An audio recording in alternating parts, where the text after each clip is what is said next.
Hi fam, welcome back to Nirmitha Gowda Kannada vlogs. I hope ಎಲ್ಲರೂ ಚೆನ್ನಾಗಿದ್ದೀರಾ ಅಂತ ಭಾವಿಸ್ತಾ ಇವತ್ತಿನ ವ್ಲಾಗ್ ಸ್ಟಾರ್ಟ್ ಮಾಡ್ತಾಯಿದ್ದೀನಿ ತುಂಬ ದಿನಗಳ ನಂತರ.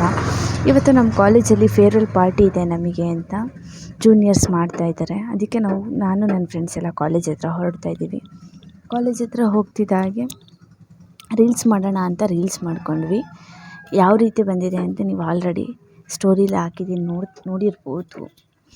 ಹಾಗೆ ರೀಲ್ಸ್ ಎಲ್ಲ ಮಾಡ್ಕೊಂಡು ಹೊರಟ್ವಿ ಒಳಗಡೆ.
ಫಂಕ್ಷನಲ್ಲಿ ಮುಗಿಸಿ ಮನೆಗೆ ಹೊರಟ್ವಿ. ಈ ವಿಡಿಯೋ ಇಷ್ಟ ಆಗಿದ್ದರೆ ಲೈಕ್ ಮಾಡಿ, ಶೇರ್ ಮಾಡಿ ಆ್ಯಂಡ್ ಸಬ್ಸ್ಕ್ರೈಬ್ ಮಾಡಿ, ಬೆಲ್ ಐಕಾನ್ನ ಕ್ಲಿಕ್ ಮಾಡಿ. Thank you.